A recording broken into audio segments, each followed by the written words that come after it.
Hi friends, all of you good morning, happy Sunday. ఈరోజు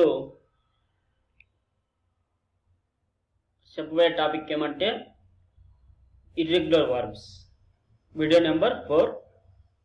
ఈ video number 4లో irregular verbs అంటే ఏమి అనేది చెప్తాను. ముందు వీడియో నెంబర్ 3లో వచ్చేసి రెగ్యులర్ వర్బ్స్ గురించి డిస్కస్ చేశాము. Irregular verbs. So what is mean by irregular verb? So already మీకు చెప్పాను నేను.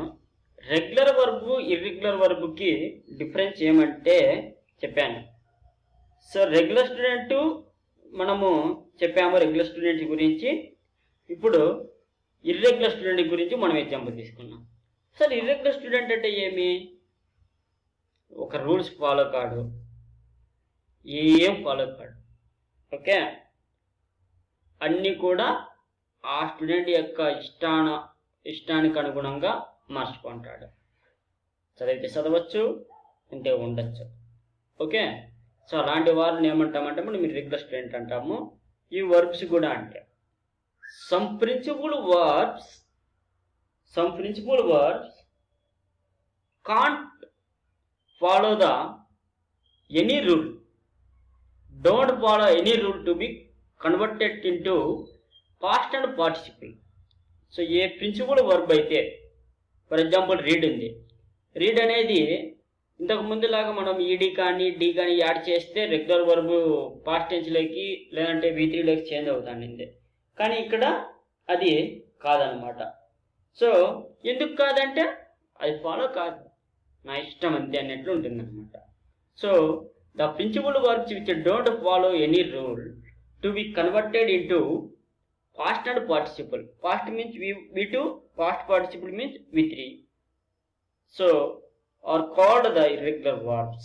Example, read అనేది బేస్ ఫామ్ కానీ తీసుకున్నట్లయితే అది కాదు.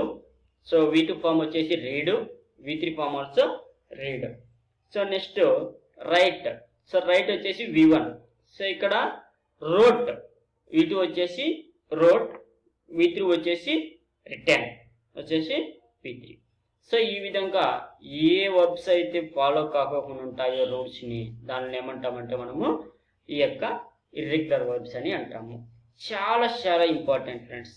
ఈ యొక్క ఇర్రెగ్యులర్ వర్బ్స్ చాలా ఇంపార్టెంట్. ఇంకొకటి మీకు డౌట్ రావచ్చు, సార్ ఏ విధంగా మేము గుర్తుపెట్టుకోవాలి ఇర్రెగ్యులర్ వర్బ్స్ని? దీన్ని గుర్తుపెట్టుకోవడం ఏం లేదు. ఇంగ్లీష్లో మనం గుర్తుపెట్టుకోవాల్సింది ఏం లేదు. ప్రాక్టీస్ చేయడం, టెస్ట్ చదవడం. సో ఎక్కడైతే టెస్ట్ చదివినప్పుడు రెగ్యులర్ వర్బ్ ఏది, ఇర్రెగ్యులర్ వర్బ్ ఏది, సో అక్కడ V2 ఫామ్లో ఏ విధంగా ఉంది, V3 ఫామ్లో ఏ విధంగా ఉంది, గెరాంట్ ఏ విధంగా ఉన్నది, ఈ విధంగా మనము చూసుకోవాల్సిందే తప్ప వేరే ఆప్షన్ అయితే ఇక్కడ ఏం లేదు ఫ్రెండ్స్. నెక్స్ట్ ఇక్కడ నేను కొన్ని ఇర్రెగ్యులర్ వర్బ్స్ని ఇచ్చాను. ఇక్కడ చూడండి, కట్ అనేది V1 form. So V2 form కూడా కట్టే, V3 ఫామ్ కూడా cut. Next put, sing, sang, sung, sink, sank, sunk, think, thought, bring, brought, read, read, write, rode, return, speak, spoken. సో ఈ విధంగా ఈ యొక్క వర్బ్స్ అనేటువంటిది V1 ఫామ్లో ఉండేటువంటివి V2, V3లో ఉన్నాయి. సో రిమైనింగ్ ఇక్కడ కూడా ఇచ్చాను.